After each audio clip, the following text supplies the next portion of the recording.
Bismillahirrahmanirrahim. Assalamu alaikum everyone. I hope you all are fine and safe at your home. Welcome you all in maths class. We are doing chapter 3 multiplication and division and the topic is division. So division is an important topic in maths normally followed by multiplication. I will start with the meaning of division. So division means equal distribution. Equal distribution means कि यानी कि बराबर में तकसीम करना. ठीक है, आपने बराबर में कोई चीज़ तकसीम करनी है तो हम इसको कहेंगे division. Division means equal distribution.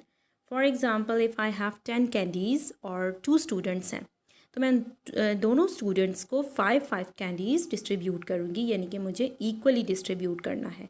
लेकिन अगर मैं एक स्टूडेंट को 6 कैंडीज़ और दूसरे को 4 कैंडीज़ दे दूँ तो इट मीन्स मैंने इक्वली डिस्ट्रीब्यूट नहीं किया. Right. So the words normally जो हमें नज़र आते हैं डिवीजन में, share, give, divide, make, group of.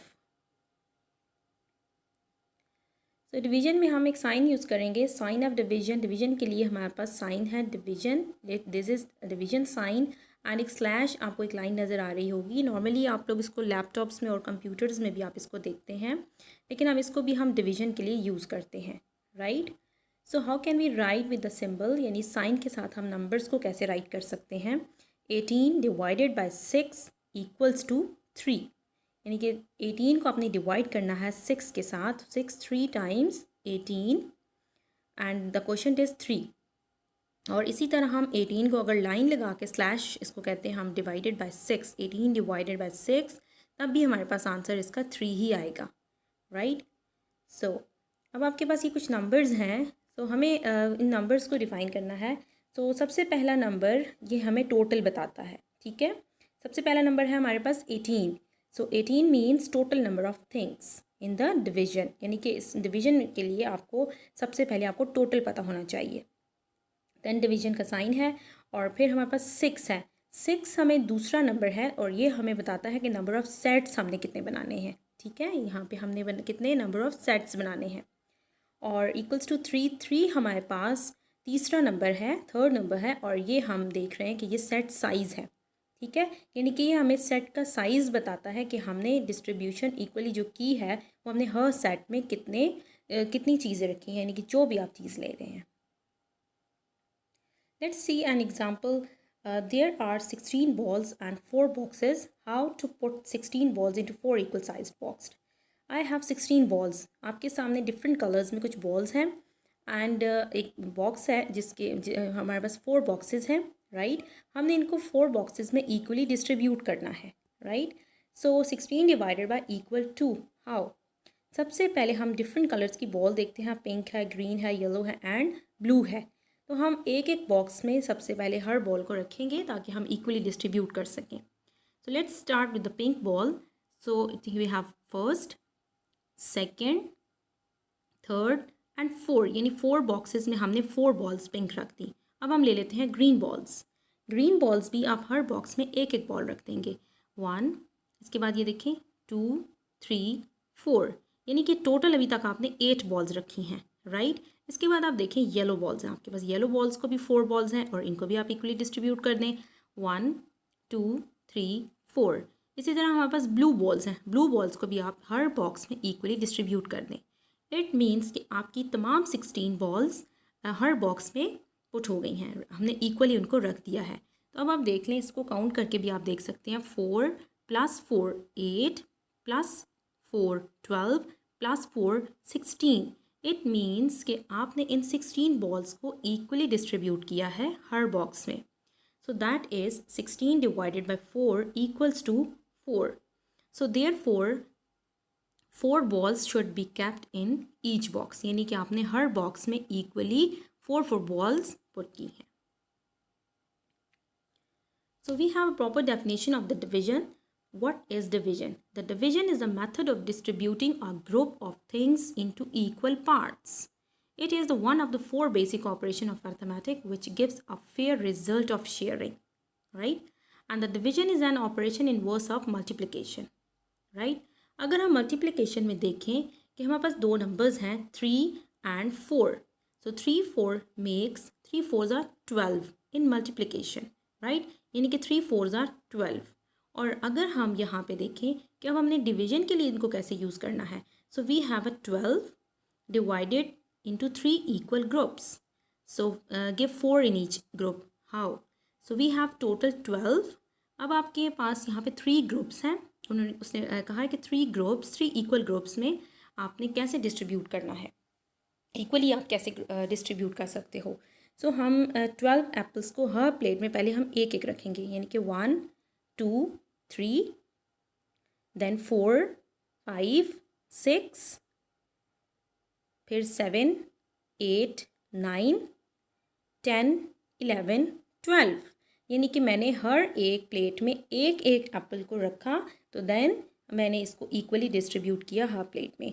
So 12 divides into 3 equal groups gives us 4 in each group in division. We will use a vocabulary for the division. Division के लिए हमारे पास यहाँ पे सबसे पहले है आपके पास dividend, divisor, quotient and remainder. So what is a dividend? Dividend, the number being divided, यानी कि वो नंबर जो हमारे पास टोटल होता है उसको हमने डिवाइड करना है by which number. So वो जो नंबर हम किस नंबर से डिवाइड कर रहे हैं वो है आपके पास divisor, the number dividing the dividend. यानी कि हम डिवाइज़र को डिविडेंड के साथ डिवाइड करेंगे. सो इट मीन्स हमें एक रिजल्ट मिलेगा 3. 3 इज़ अ क्वोशंट, यानी आपने जब किया 6 is a dividend divided by 2, 6 divided by 2 equals to 3, आपको एक नंबर में आंसर मिलेगा, वो होता है क्वोशंट. लेकिन अगर वो एग्जैक्टली डिवाइड हो जाएगा तो रिमाइंडर 0 होगा. लेकिन अगर वो एग्जैक्टली डिवाइड नहीं हो सकता सो हमारे पास कुछ रिमाइंडर आएगा, लेफ़्ट ओवर भी होगा, उसको हम कहते हैं reminder. So the remainder, the number left over after dividing into equal groups. For example, if the number is 7, अगर आपके पास एक नंबर है 7 और आपने उसको 2 से डिवाइड करना है, सो आप इसको डिवाइड करेंगे तो 2 3 टाइम्स 6, इसका मतलब ये हुआ कि रिमाइंडर 1 आएगा, क्योंकि 7 एक ऑड नंबर है और एग्जैक्टली 2 से डिवाइड नहीं हो सकता. सो पार्ट ऑफ डिवीजन आपने अभी सीख लिए कि dividend, divisor, quotient and remainder, जब कुछ बच जाएगा, राइट. अब हम इसको डिवाइड करने के लिए हमारे पास दो नंबर्स हैं, जैसे 11 और 2. हम इसको डिवाइड कैसे कर सकते हैं? डिवीजन करने के लिए आपको टोटल नंबर्स को, जो आपका डिविडेंड होता है वो इनसाइड द डिवीजन आप इसके अंदर लिखेंगे, और जो स्मॉल नंबर है जो 2 है हमारे पास, वो हमारे पास डिवाइज़र है और डिवाइज़र आउटसाइड द डिवीजन होगा. सो इट मीन्स कि आपने इसको डिवाइड करना है, 11 नंबर है, तो आप 11 के इक्वल या 11 से लेस नंबर राइट कर सकते हैं, 11 से ग्रेटर आप नहीं ले सकते. सो 2 5s are 10, right. So 2 6 are 12, इसलिए हमें 2 5s are 10 ही लेना होगा. So now subtract, 1s place पे भी 1 है और 10s प्लेस पे भी 1 है, तो you will start from the 1s place. So 1 minus 0 is 1 and 1 minus 1 is 0. So that is 1. So 1 is a remainder and 5 is a quotient. So you will write like this: 5 remainder 1. Okay, 5 is a quotient, remainder 1 is a remainder. If you have 3-digit numbers 452 and इसको आपने divide करना है 7 से, so हम इसको भी divide कर सकते हैं. 452 is a dividend and 7 is a divisor. So 452 में check the place values. 2 is on the 1s place, 5 is on the 10s place and 4 is on the 100 place. So you will start from the hundreds. Okay. 7 0 हजार 0. हमने क्यों 0 से इसको multiply किया? Because 4 is less than 7. जब dividend में कोई number divisor से छोटा होगा तो always you will take the 0. So how many times? 7 zeros are 0. 4 minus 0 is 4. Now we have 4 minus 0 is 4 and next digit जो हमने लेना है, drop it down, so it is a 5, so ये बन जाएगा 45. Now we have second step. So अब आपने कर लिया 0 से मल्टीप्लाई, अब हमारे पास नंबर है 45. अब हमें 45 या 45 से लेस नंबर ढूंढना होगा, जो हम यहाँ पे राइट करेंगे और मल्टीप्लाई करके यहाँ पे राइट करेंगे. आपके पास है 7 7s are 49. लेकिन 49 तो 45 से ग्रेटर हो जाएगा, इसलिए हमें एक लेस इससे करना होगा, तो इसलिए हम लिख लेते हैं 7 6 आर 42। जब आपको 42 मिल गया तो आपने लिखा 7 6 are 42। Now subtract from the ones place, तो 5 minus 2 is 3 and 4 minus 4 is 0। तो हमारे पास क्या आंसर आएगा यहाँ पे? Only 3। Always start from the ones place, हमेशा वंस प्लेस से सब्ट्रैक्ट करना आपने स्टार्ट करना है। ओके, अब नेक्स्ट आपके पास डिजिट आ जाएगा जो हमने ड्रॉप इट डाउन लेके आना है, वो है 2। ये नंबर बन जाएगा 32। अब 32 को भी हम इसी तरह 7 से डिवाइड करेंगे। हम कैसे कर सकते हैं? ओके जी, 32 के लिए हमें या तो 32 या 32 से लेस नंबर चाहिए, राइट? हम इससे ग्रेटर नहीं लिख सकते।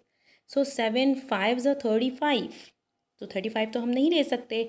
सो टेक 7 4 इससे एक स्टेप आप पीछे चल जाएं, राइट? 7 4 28, तो हम लिख देंगे यहाँ पे 7 4 28।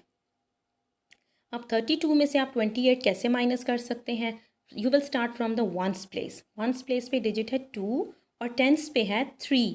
तो 2 में से तो आप 8 सब्ट्रैक्ट नहीं कर सकते, तो आपने क्या करना है? बोरो लेना है। किससे? टेंस से। टेंस जब हमें बोरो वंस को देगा तो ये बन जाएगा 12 और वो खुद वंस सब्ट्रैक्ट होके 2 रह जाएगा, ठीक है? क्योंकि इसने एक नंबर इसको दे दिया ना वंस प्लेस को।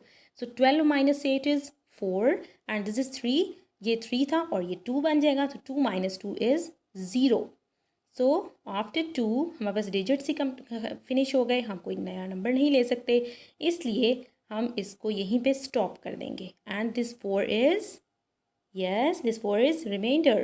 Okay, now 64 is a quotient and 4 is the remainder. So you will write like this, 64 remainder 4। R आप कैपिटल ये स्मॉल दोनों यूज़ कर सकते हैं। 64 is a quotient and 4 is a remainder. So you will write 64 remainder 4. Let's learn with the another example. If you have 3 groups, देखिए आपके पास total groups हैं 3 and हमारे पास नंबर है 12, टोटल है 12। अब हम ये देखेंगे क्या हमारे पास तीनों ग्रुप्स में हर एक ग्रुप में इक्वल डिस्ट्रीब्यूशन है एंड टोटल हमारे पास 12 ही एप्पल्स बन रहे हैं, right? So you will check. देखिए फर्स्ट ग्रुप में हमारे पास 4 एप्पल्स, सेकेंड ग्रुप में भी आपको 4 एप्पल्स ही नज़र आ रहे हैं, थर्ड ग्रुप में भी आपको 4 एप्पल्स ही नज़र आ रहे हैं। इट मीन्स कि हमने इक्वली डिस्ट्रीब्यूट किया 12 एप्पल्स को इन 3 ग्रुप्स, और हमारे पास जो 4 आएगा वो हमें सेट साइज़ बताएगा कि हमारे हर ग्रुप में हमारे हर ग्रुप का साइज़ क्या है। तो इट मीन्स हमारे हर ग्रुप का जो साइज़ है वो है 4 एप्पल्स, ठीक है? यानी हर ग्रुप में हमारे पास 4 एप्पल्स हैं। सो 4 + 4 8 एंड 8 + 4 12। इट मीन्स कि हमने 12 एप्पल्स को इक्वली डिस्ट्रीब्यूट किया। So there are 4 apples in each plate. Okay, thank you so much.